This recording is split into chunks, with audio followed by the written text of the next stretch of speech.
So welcome everybody to episode 3 of the Leader Equation. We are so excited for today, and I'm going to introduce our guest in 2 seconds, but I'm Linzee Ciprani. I'm the owner of Ciprani Consulting and Roundtable Real Estate, and I have my lovely co-host, Christy Grossman, who is the owner of Ops Boss Coaching and does all things operations. And so today's going to be epic, which is a word that my favorite friend here uses all the time. We have Rock Thomas. It's right down here. Ooh. And then we have his COO for M1. We have Ken Eslick. So thanks so much for joining us, guys. We are so excited to have you here. So listen, both Ken and Rock own multiple businesses. Rock is a best-selling author and a trainer. And so I'm actually going to kick it to the two of you guys to introduce yourself briefly. And then what we'll do is we'll send it over to Christy, and she'll do some of the quick fire questions with you. So Rock, why don't you give us a brief description of who you are and explain how people can get to know you a little better. Yeah, I mean, the real quick story is I grew up on a farm in Canada, did everything from, carpentry to driving taxis, bartending, busboy, flight attendant. The list goes on in a quest to become wealthy. Got into real estate kind of by luck or by fluke or desperation. Either one. Was really bad. Got a mentor, sold 100 homes a year. Then he walked into my office, offered for me to buy the company, bought it, and took it to 270 agents and $1 billion a year in sales. Learned so much about growth. Sold it in 2006, moved to Florida, retired for 2 years, spent 150 days a year on the golf course with my son, hoping to get him into the PGA. We got close, but not close enough. And then came back and had some things go sideways with some balance of sales. And that's when I got back into Keller Williams. But in the interim, I spent a lot of time on personal development.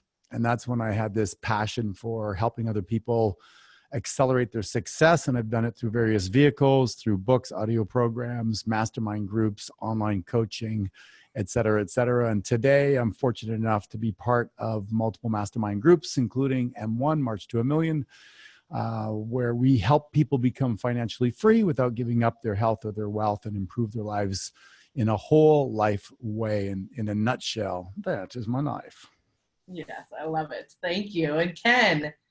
Hard to top Rock. I'm Ken Eslick. I'm married, have a grandchild, 2 kids, and one on the way. She's due in a couple of weeks here. So we're excited for that. My background started in the military, rose to leadership in there.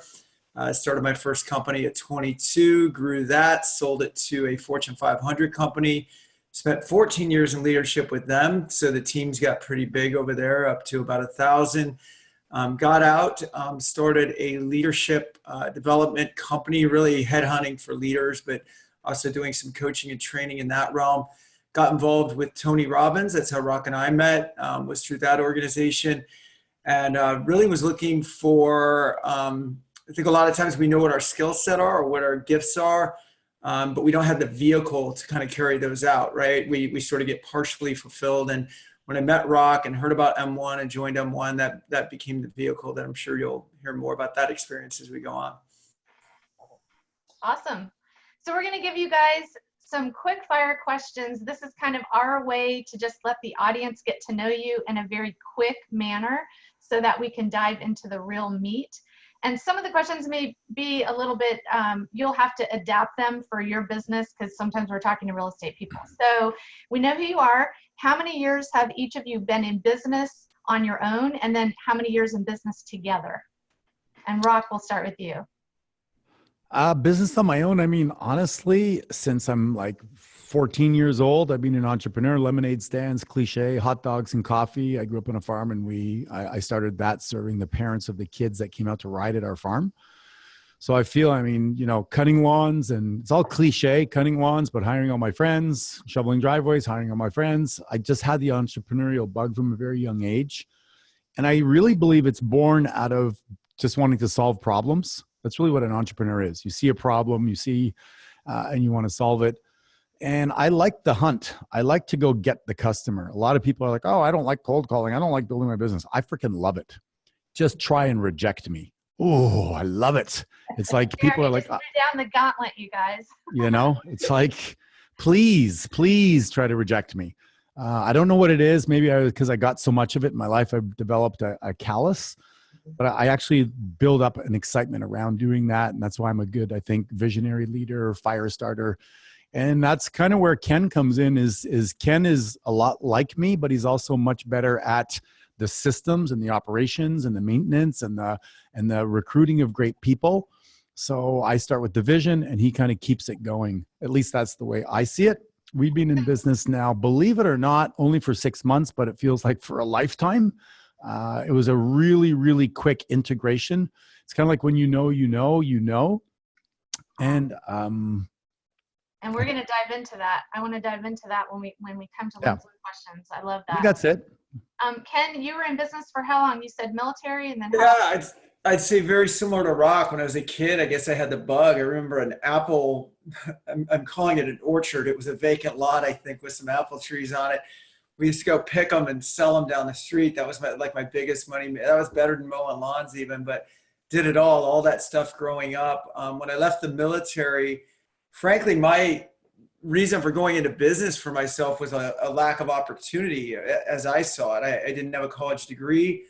My skill sets were transferable to the rate of about $10 an hour, I think. And I said, well, that's not enough to build a family on. So I went out and did my own thing and loved it. And then I guess when you're talking about being in business, I assume you're talking about entrepreneurship. So, from that, then did the corporate thing. So it was a little bit reverse. A lot of people do the corporate thing first. So as an entrepreneur, went corporate and then back into being an entrepreneur. So my career's literally been 50-50. I'd say about 15 years of my adult years in both sides, both working for someone else and running my own companies. I love seeing you as the person riding shotgun, also having entrepreneurial experience and not just the owner or the founder of the company. I think that's different than for some people. So I love that. So a couple more questions and then we're going to dive into the real meat. First year's profit margin, last year's profit margin.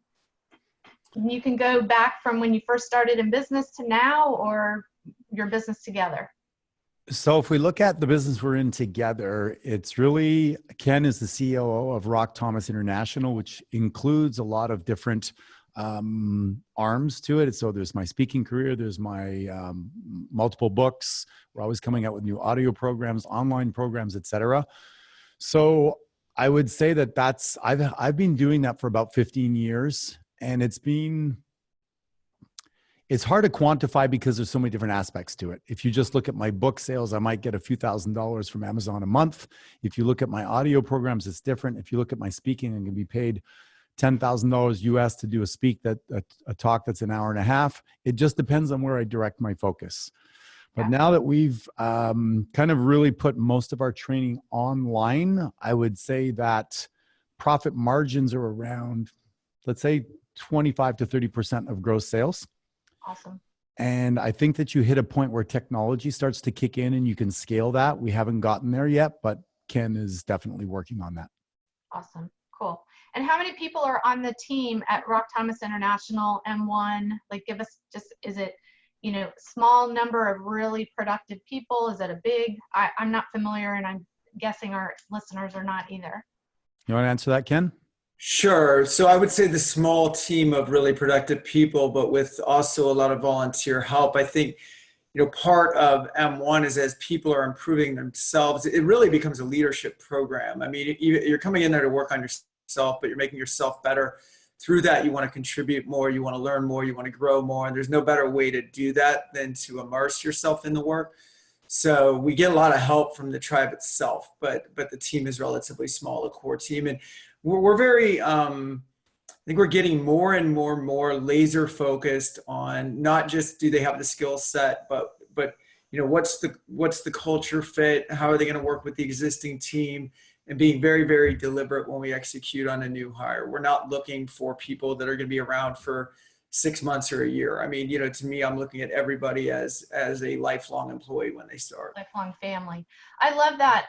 Those of you who are listening who have been in our classes and in our trainings know that I talk about exercising your leadership muscle outside of your regular work. So M1 is a beautiful place to be able to exercise your leadership muscle.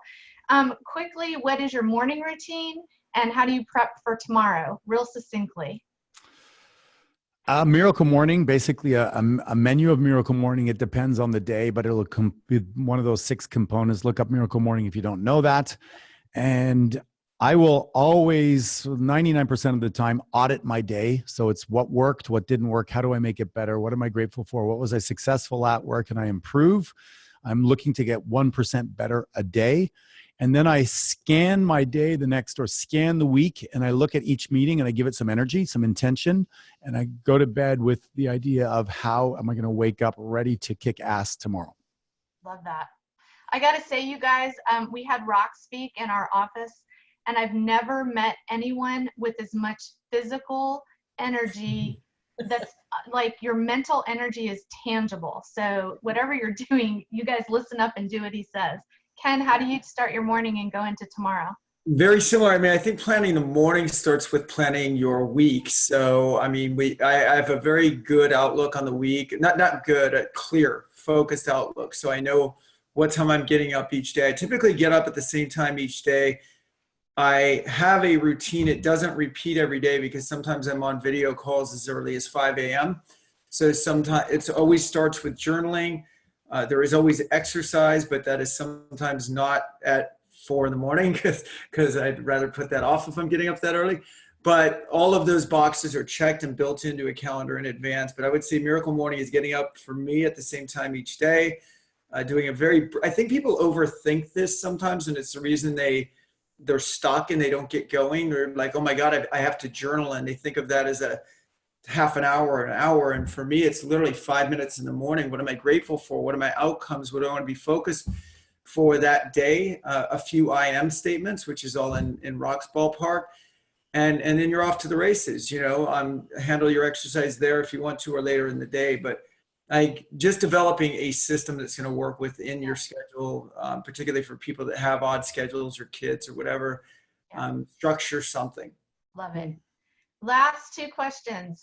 Book that impacted you the most, and then I'm going to ask you either what is your superpower or what is the other one's superpower. So book that impacted you the most. It changes every week because I read so much. So it just depends when you catch me. I could tell you, as I look here at 6 books that I'm reading right now, Never Split the Difference, The Power of Awareness, Untethered Soul, The Surrender Experiment. I mean, I could go on. And it's not necessarily the book that you read, it's the book that you reread. And I highlight the book and then I scan it later and then I integrate it and then I teach it and then I talk about it and I practice it. The most important thing for me is when you absorb the information is to regurgitate it as much as you can in a short period of time so you own it and becomes part of you. Most people go through a book without letting the book go through them. And for me, that freaking book is going through me in my soul, and then I teach it. That's gold right there. It's gold. That's gold right there. Ken. I would say for me, what is it called? I forgot the name. Oh, You're Epic. No, I'm just kidding. That is a great book, though, I'll tell you. But lately it's been David Goggins' Can't Hurt Me. Sometimes you finish something and you're bummed, like a movie that ends that you were super into. And I was like, it's over? I want to hear more. So, went back, bought the audio book, and I listen to it often when I'm doing tasks that, driving and things like that. But so many great lessons in that book. I love that book too. Okay, Ken, what's your superpower or what's Rock's superpower? You can answer either one. Well, Rock even alluded to it a little bit. I mean, Rock is a massive, massive, massive visionary, like more so than anybody I've ever directly worked with. I have the gift of vision and he has the gift of vision on steroids, so it opens my eyes up a little more and my creative side a lot more. And just, I think I have vision within guardrails, and Rock's guardrails are not there really. I mean, not that he's uncautious, but when he's dreaming or thinking about doing anything, I feel like there's nothing too big in his mind. So I feel like that's his superpower. And Rock, you? I think that when you look at our DISC model and the different assessments that Ken and I have done, we almost come out exactly the same. The only difference is I would say that I tend to lean toward gladiator and he tends to lean toward kind of classy executor. He's really good with people. He has an ability to, while he speaks, I watch people respond. Like while he's speaking, people are usually smiling. I think when I'm speaking, people are usually cringing. It's a difference that works because I'm bringing the heat and he's bringing the methodology to take the heat to the marketplace. And I think that's why we are such a good team. I love that. So those of you who are listening, we get that question all the time from team owners and entrepreneurs, like, what should I be looking for in my next person?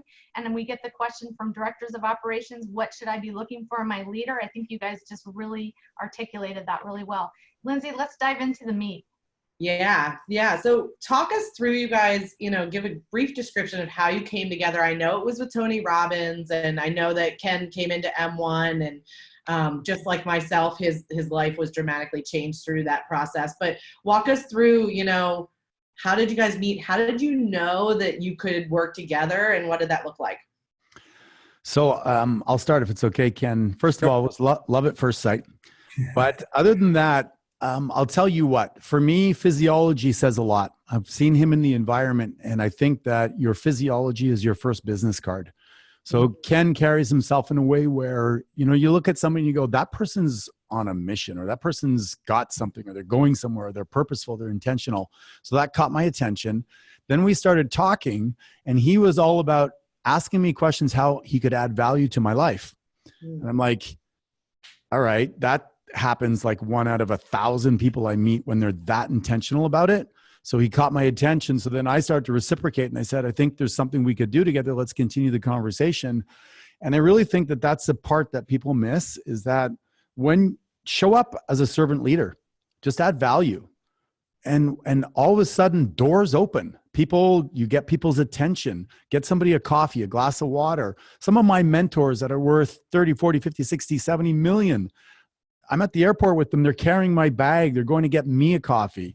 And a lot of people think, well, they shouldn't have to. It's part of their nature. It's part of Ken's nature. He came in as an M1 participant, and all he did was add value. And after a while, you go like, I got to pay this guy. I can't keep on taking these gifts of value without compensating the person. So that's what happened on my end. I love it. Ken. On my end, very similar in terms of Rock and I had not worked directly together at Tony. It was more of a, there's 400 overall leaders and senior leaders in the Robbins organization. So you don't always pair up on the same team, but people, you see people, you hear things about people. So I already had a good impression of Rock.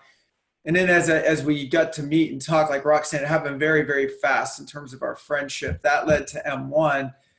M1 to me, having come from that personal development background, was the absolute thing that the industry was missing in terms of, at seminars you get that, and I'm not trying to pitch M1, I'm just telling you my mindset right then.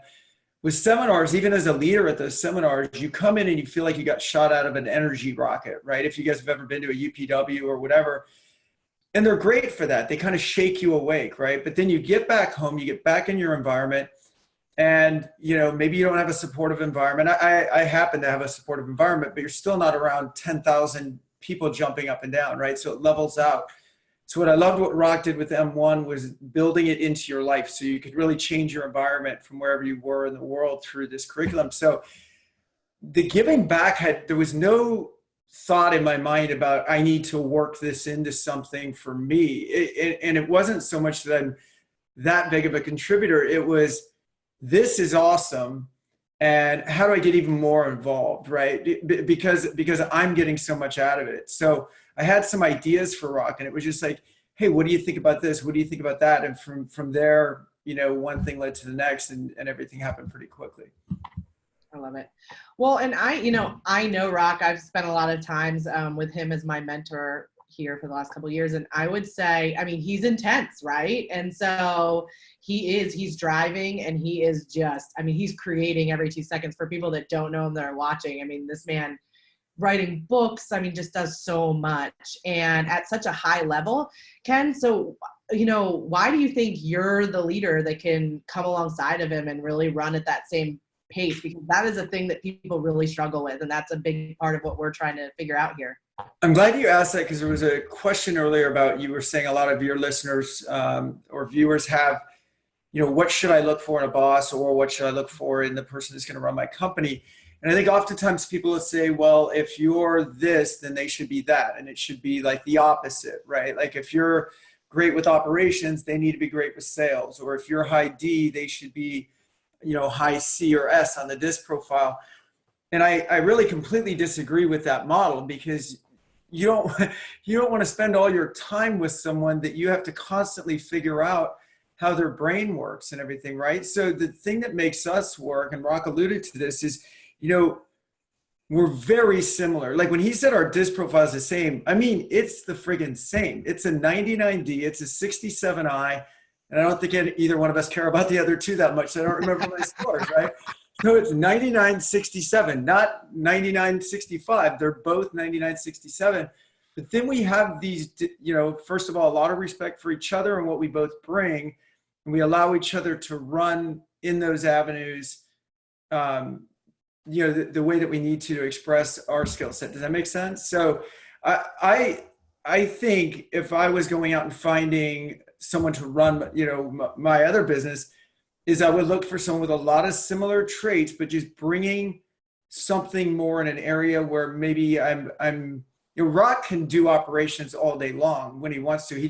That's just not his passion. He wants to build the bigger business and the bigger vision, right? So I think you either find the stuff where you have a shortcoming, or where you don't want to spend your time, and find just enough difference to make that happen.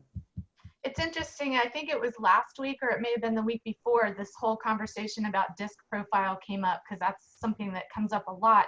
And I think what came out of it was very similar to what you said, which is you don't necessarily need to be opposite. The high D thing can work, because you both need to be wired for speed. Regardless of your DISC profile, if you're someone who moves at the speed and the pace that Rock moves at, you need someone else who can keep up with you, but has a different maybe skill set or different passion. Would you agree? So exactly. And Rock, sorry, but one example of that is the way that we communicate together, because I sometimes it's like this. Headlines, right? It's just headlines. Here's what's going on with marketing, da da da da da. Do you want any more detail? No. Like the detail's there if you want it, but if you don't need it, you just keep moving on. And that's where it comes from, being on the same page from a personality standpoint, versus constant training, constant learning, constant trying to figure each other out.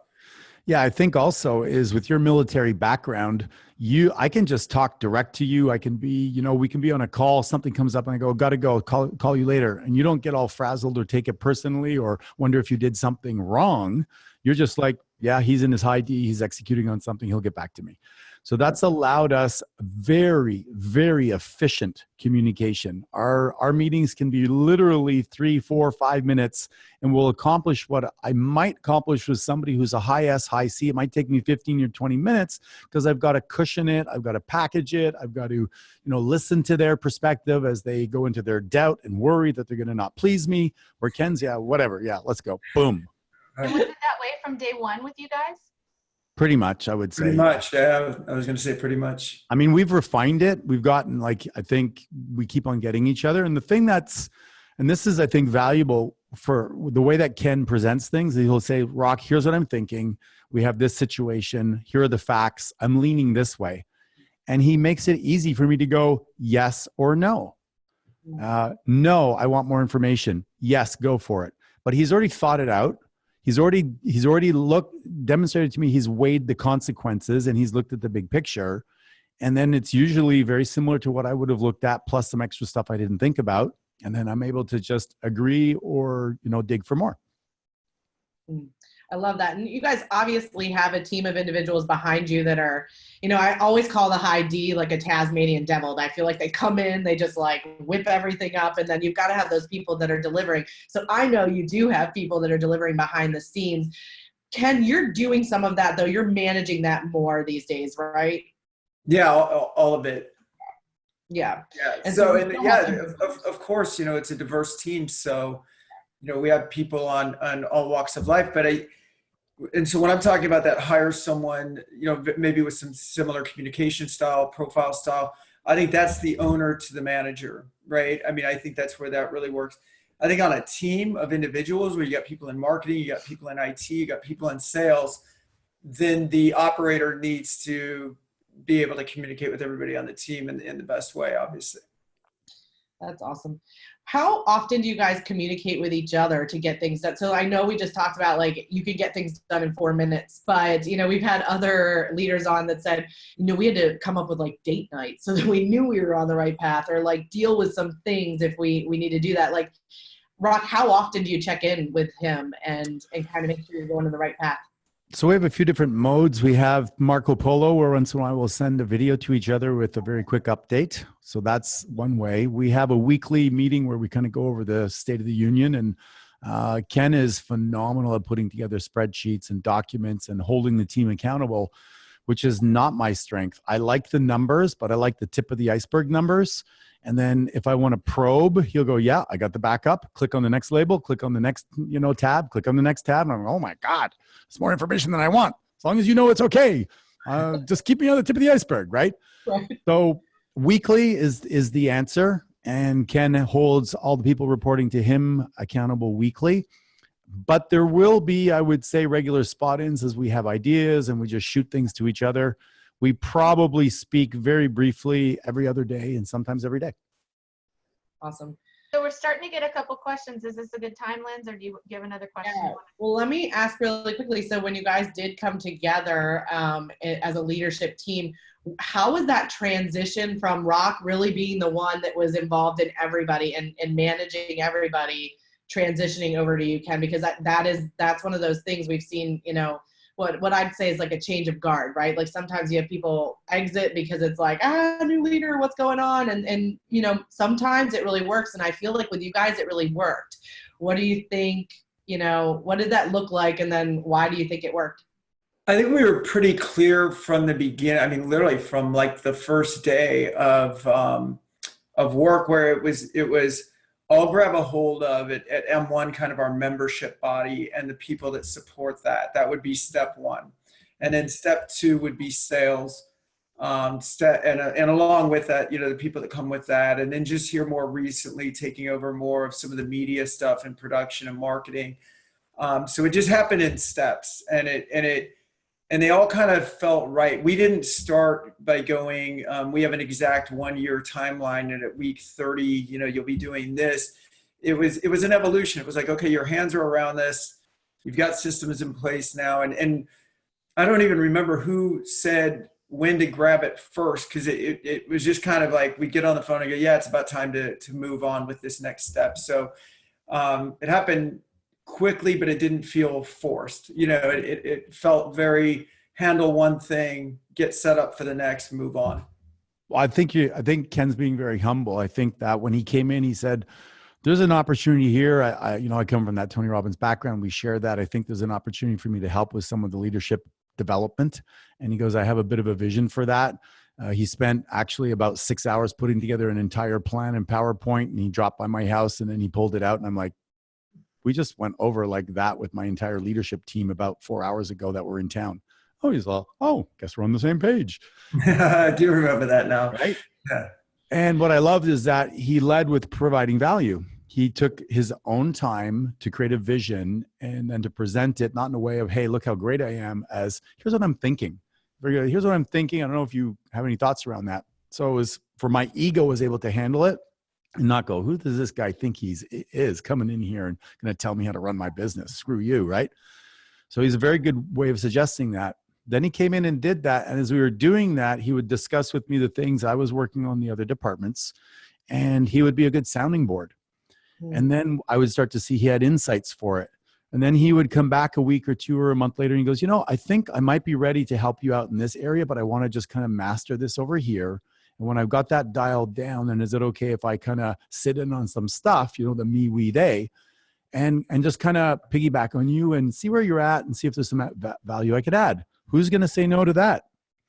And he just kind of went department by department by department like that until about, within 4 months, he virtually was running the company. So I think that is worthy of being mentioned. Yeah. because he made you feel comfortable and confident in the fact that he could deliver on what needed to happen. How did the team do with transitioning from you, Rock, over to him? Was that an easy transition or was it stressful? Sadly, they were very happy. If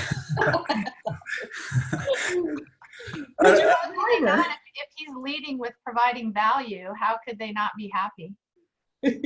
Well, he's, you know, I have my strengths, but as a person leading a team, he's actually better than I am. He's a little bit more personable. He's more fun. He's got a great sense of humor. He can read people better. He makes them feel more connected, where I'm just like, I come from my father's background. I'm a little critical. I'm a little like, hey, why didn't you do that better? You know, I fly by and I shit on people.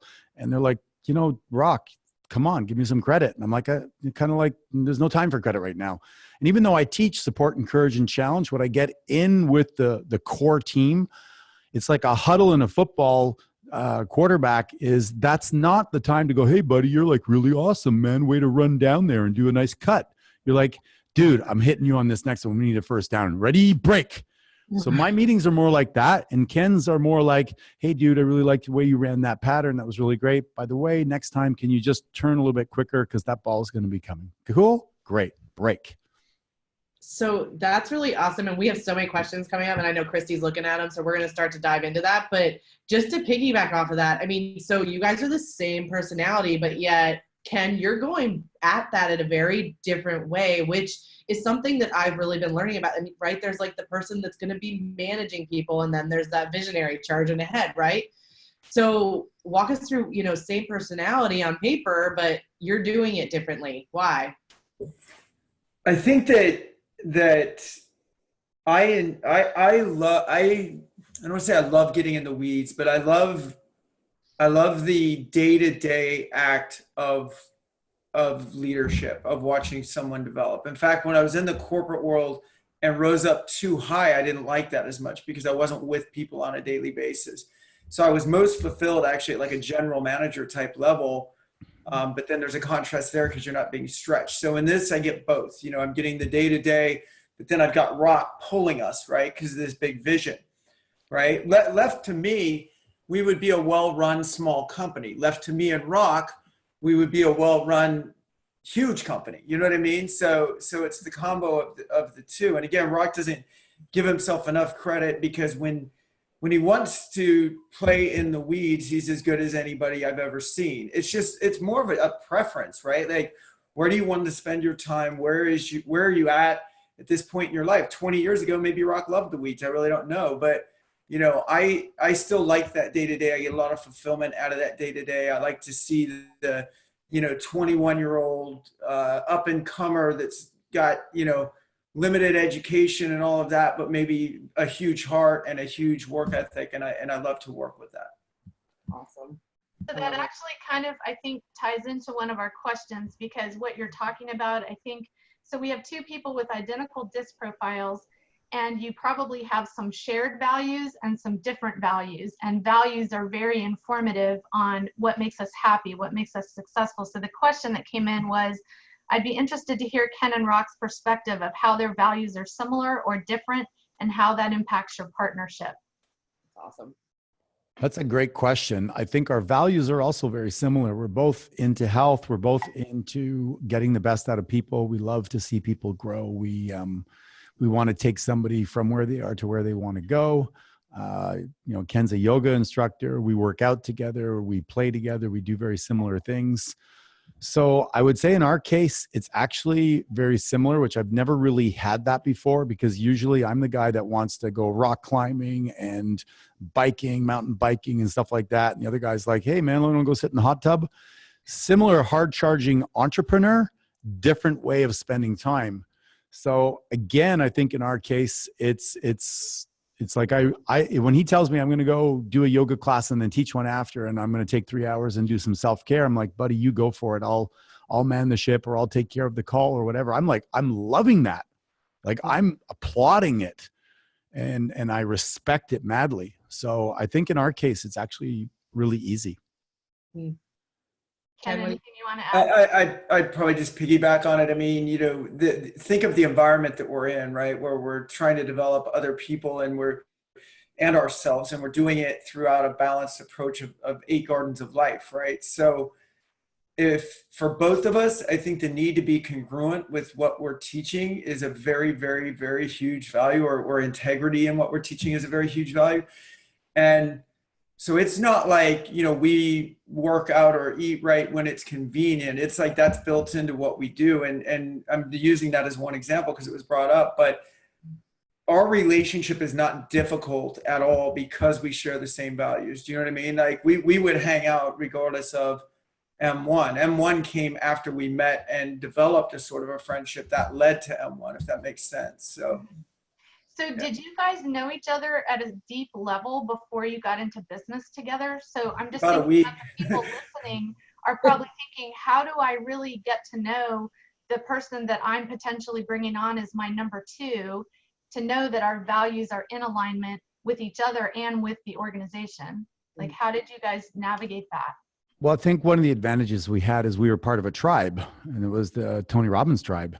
And if you're part of that tribe, there's already a synergy because, you're sharing the same types of ways of viewing the world, belief systems, so on and so forth. Then once you get into M1, you have another set of, values where you really appreciate energy and health, and where, you include people and you don't make people wrong. You celebrate people's success.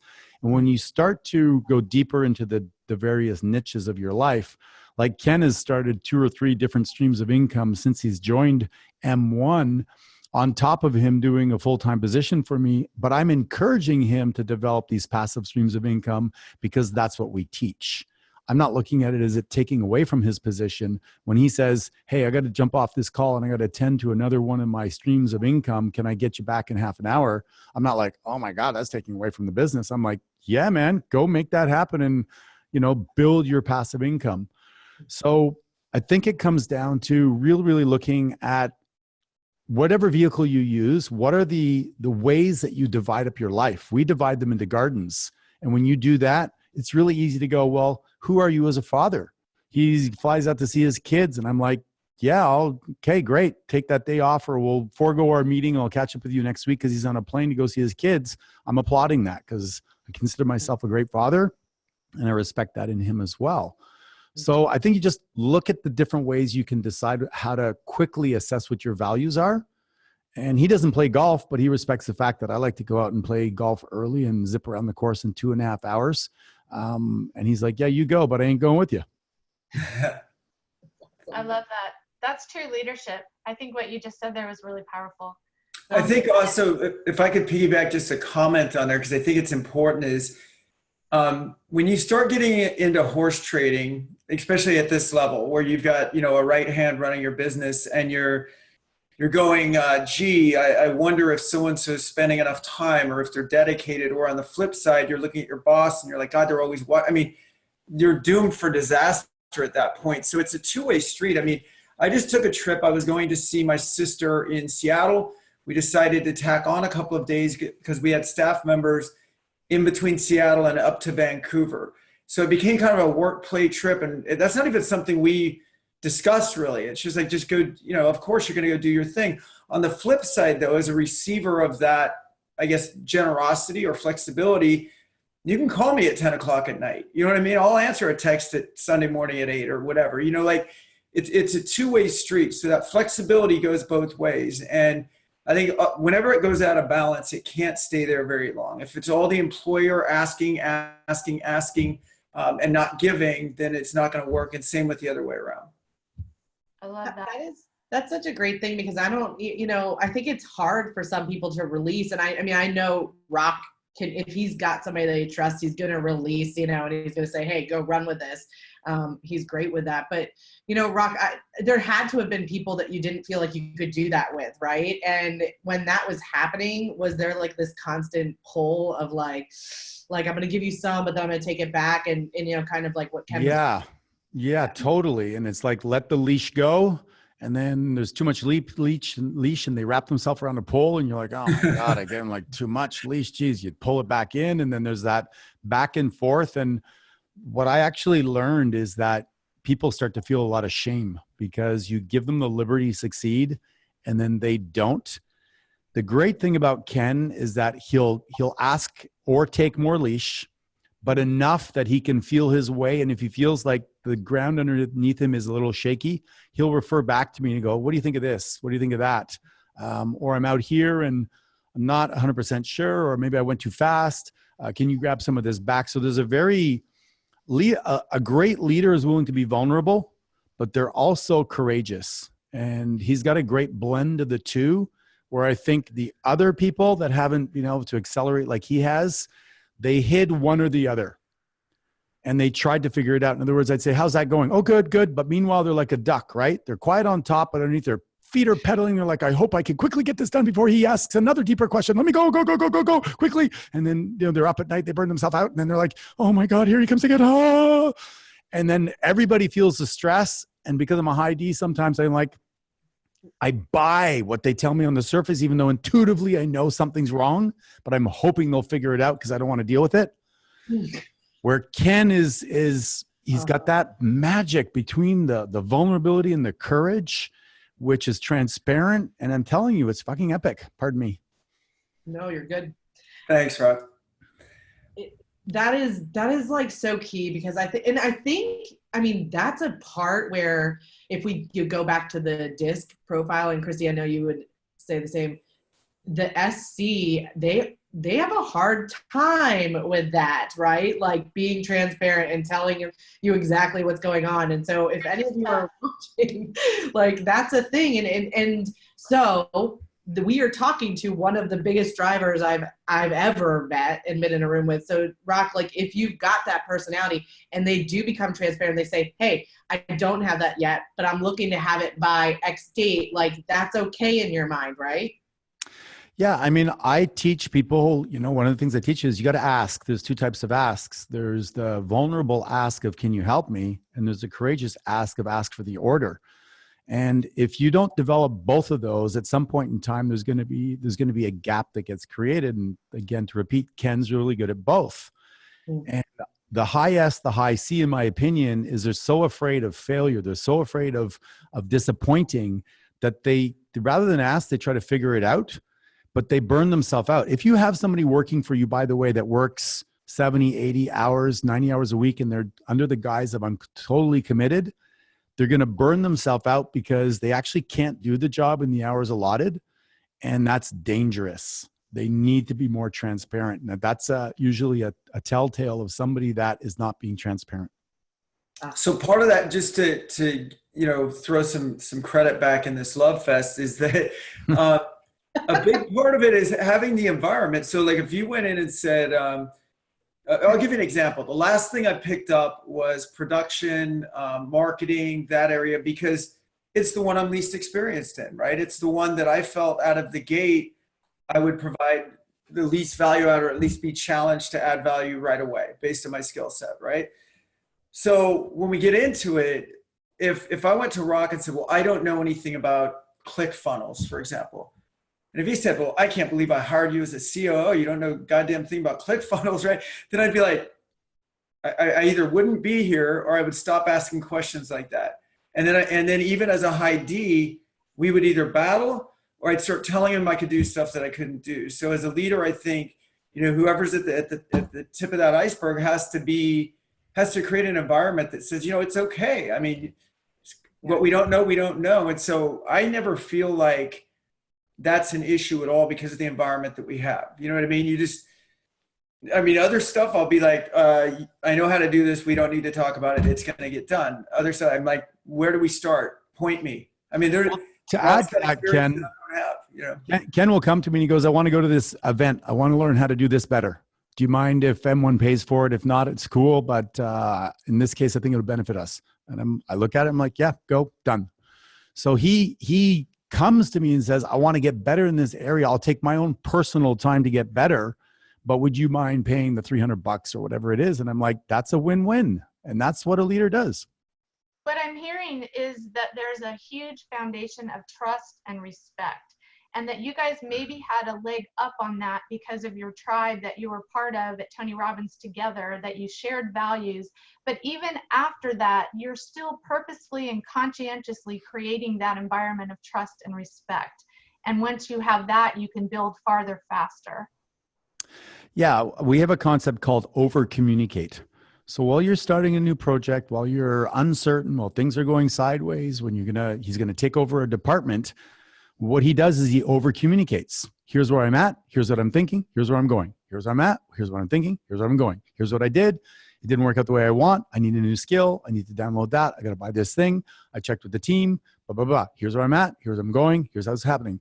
So he keeps me informed. And then I start to get the trust based on he's actually thinking effectively. He's executing well. There's always small course corrections, but actually he's not a complete idiot. He's assessing the situation and doing pretty good. And that's what gives me the trust, is because he's a great communicator. And I got to start loving on him too much. He's going to come back and ask for a raise. So I'm going to start thinking of some things he needs some improvement on. That's at the end of the call, like a performance review.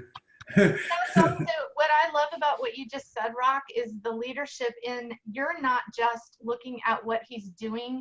You want to make sure that he is learning how to think the way he needs to think to grow in that role. It's not just about execution. It's bigger than that. Well, I learned from one of my mentors to rate people on a scale of 1 to 10. And, you know, the 7 to 9 is a sweet spot. Anything less than that, they may not be the right person. Anything more than that, they'll probably start their own company and maybe you need to sign them in for partnership. But the thing that we want to do is we want to make sure that the person has the ability to improve in that situation. And that's what we're doing together, is we're growing together and we're improving and we're willing to do that. And that will come with good communication. I think we have that effective communication because we're both very learning based. We're very passionately curious. And I think a lot of people hide behind wanting to look good versus wanting to grow together. And I think that's one of the reasons we do pretty good. Love that. Love that. Well, and this has become a giant love fest. So we have to ask you, what has been the biggest challenge you guys have had together in your leadership, and how did you overcome it? You know, it's going to sound weird, but there hasn't really been. It's been one of those things where you're like, okay, this is going really good. There's got to be something wrong with this person eventually. I mean, maybe I need to spend more time. I'll spend more time with them. Yeah. Oh, there it isn't. Damn, shoot. Okay. Well, maybe I'll meet his family and they'll be messed up. Oh, he's got a freaking awesome family. Okay. Maybe he's got a really stupid dog. Okay. No, his dog's really good. Like, Ken, you can speak. I would say that if anything, we're both hungry to grow more and produce more. And that's been the thing that maybe has been the icky point, is that we want more. We haven't gotten there yet, but it's happening and we can feel it. So I don't know, Ken, back to you. Yeah, I'd say at the beginning, you know, what Rock said about, you know, any relationship. Think of a relationship you've been in that's happened fast, like not even a work one. It could be a friendship, intimate relationship, whatever. One that happened really quick, and you're going, can this be right? Kind of like what he's saying, right? Can this be right? And so there was more. That's more just doubt, right? That's more just fear. You know, like, oh, it's not supposed to be this easy. It's not supposed to be this simple. How can this be the right vehicle? It sort of fell from the sky quickly, and I like this guy and I respect this guy.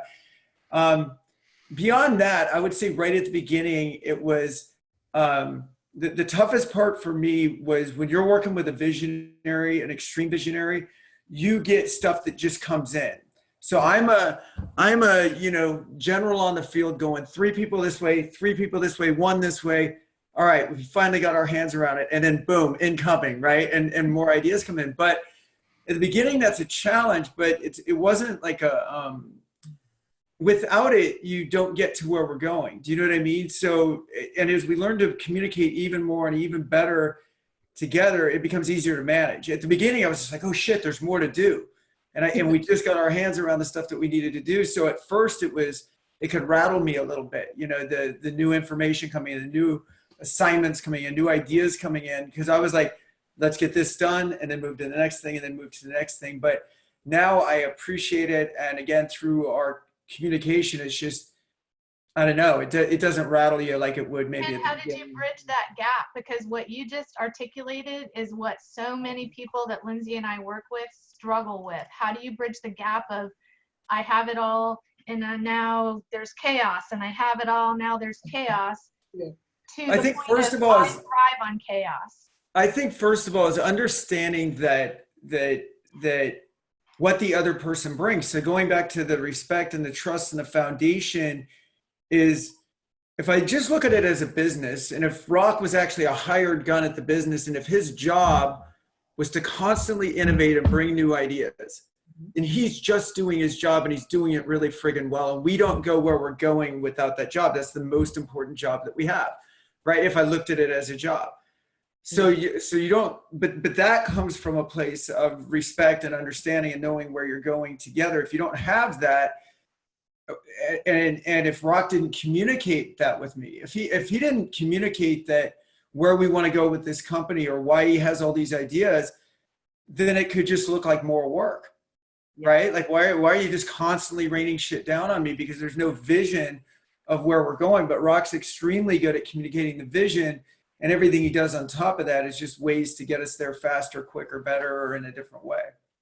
So this is going to kind of tie into a question from the opposite end that came in. If the operations person wants to move faster than the visionary, how can the operations person ease the visionary into faster gear? What would you say to the person asking that question?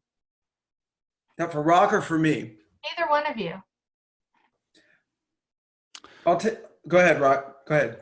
Yeah, either way. I mean, I think what we talked about before is, I think that Ken, if you know Rocket Fuel, Ken is the implementer and I'm the visionary, and he's learned how to make me feel confident that whatever's being put in the parking lot is going to get addressed at the appropriate time.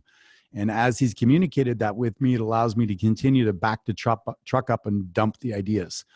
In fact, we have so many things going. We're going to be releasing 3 books in the next 12 months. We've got M1 2.0. We have so many things in the incubator in what you call the important but not urgent box, that are projects that we address every week, that they go from 20% done to 23% done to 26% done, but they've got a birth that's happening that happens while we're in all the chaos.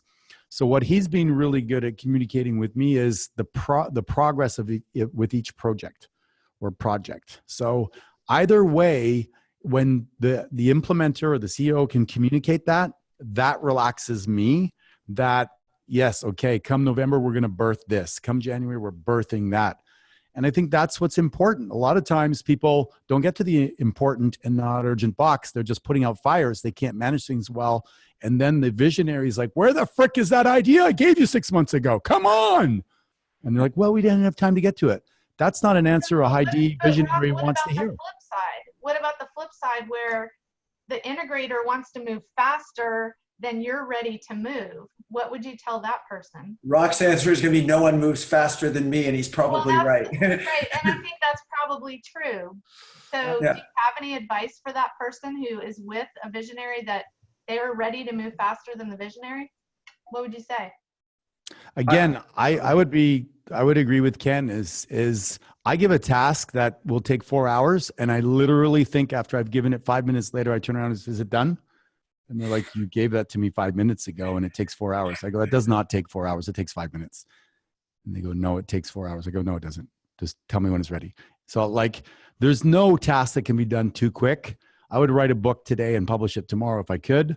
So in my particular case, I'm not the right person to answer that question because nothing can get done fast enough. Say if you were not with Rock and you were with a visionary who didn't move as fast as Rock, what would you do? Well, I think that what you're really talking about is allocating resources, not just time, right? Time is a resource. Money is a resource. You know what I mean? Like, so how do you get the entrepreneur? How do you get the visionary or the owner to kind of move in a direction that you want to go? And I think, again, I know we keep saying it, but it's that, first of all, that foundation of trust. I mean, if there's any doubt that you're competent in your role, then you've got other fish to fry than trying to sell them on what they should be doing. Because they're not sold on you, right? So start by doing whatever you can do to make sure that that trust is there. But then secondly, you know, let's say I went to Rock and I said, look, I want to do something that's going to take our profit down by 10 grand a month for the next 3 months, hypothetically. And here's why I'm doing it, and here's the outcome, and blah, blah, blah. Rock smiling like I'm setting him up for something after the call. I'm not. It's all hypothetical. But no, let's say I wanted to go out and do a, you know, radio blitz. Not that radio is a great form of media right now, but let's say it was going to cost 10 grand a month. Then you come in, the way that you get the owner to move is to sell them, basically, right? Like, here's what it's going to cost. Here's how it's going to happen. Here's how we're going to bring it in. You answer every single question that you can before it's answered.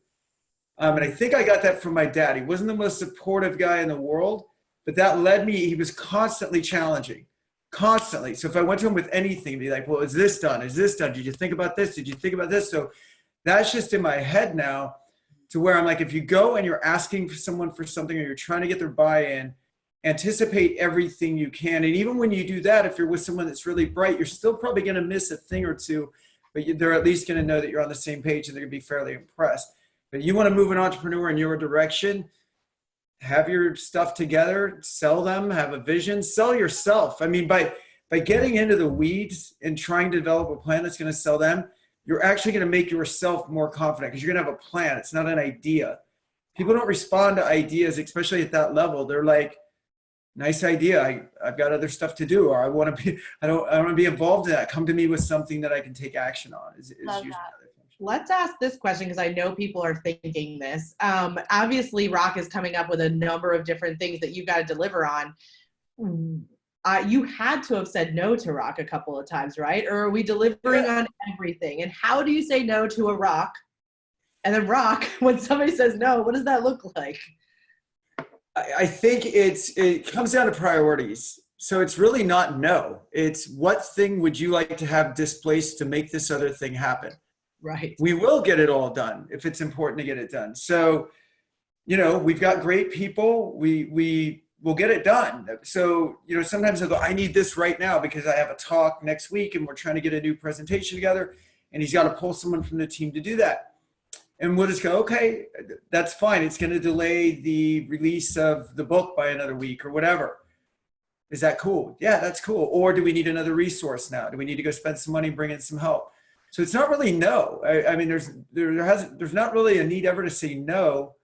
It's what would you like to do instead, right? Or how long do you want it to take instead? Yeah, and that's a good example of Ken's looking at the dashboard, right? He's looking at the cockpit and he's making decisions. If you want us to get there faster, we're going to burn more fuel. It's going to cost you that. And here's the consequence. And then I make a decision.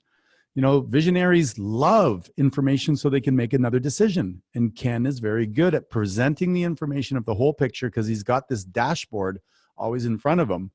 And I know I'm making him sound like Superman, so I'm still looking for something before the end of the call that I can throw him under the bus. But it's essentially what he does is he's got a view on everything, and then he gives me a choice, which makes it easy.